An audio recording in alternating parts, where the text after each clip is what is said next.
Most people who are shopping for an electric vehicle are probably turned off by the cost, which is understandable. Tesla's lowest electric vehicle, the Model 3, is starting at $44,900 and max out at $58,900 for the performance model. The Model Y starts at $58,990 and max out at $63,990 for the performance model. The Model S starts at $94,990 and max out at $129,990 for the Plaid model.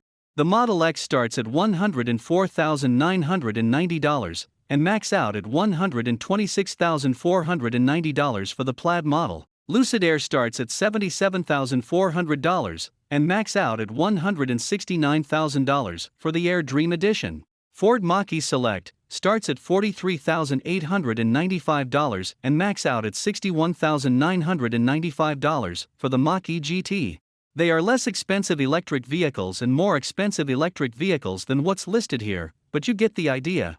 Everything we buy, including vehicles, gas or electric, has one major part that determines the overall cost of that product. The most expensive part of an electric vehicle is the battery. Although all the parts of the electric vehicle carry their own expense, the battery cost is 40 to 50% of the price of the electric vehicle. To a consumer, these cars are more expensive than gas-powered cars, which is perfectly understandable. The next most expensive part of the electric vehicle is the electric motors. You can see that when building it online, how much the cost increases when you choose dual electric motors versus a single rear electric motor. But here is the bright side: although the electric vehicle may seem more expensive up front, it will pay you back in the long run. First, it automatically saves the cash you allocate each month for gas, which you would need to put in your gas-powered car. When you have the time, add up the amount you spend on average each month, then times that by 12 to see how much you will save in a year. Next, it saves the cash you would need to allocate for maintenance, which includes oil changes and other things that need to be maintained on your gas-powered vehicle.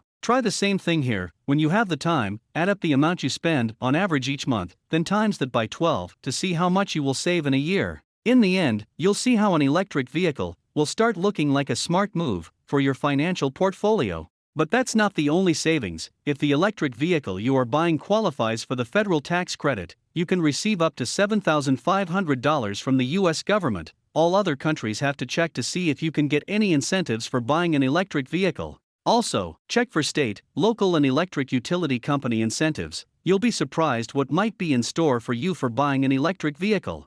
One more thing, don't forget the vehicle you are driving now probably has some cash value in it. Sell it, don't trade it in, and use all that cash to put down on the electric vehicle you are trying to purchase.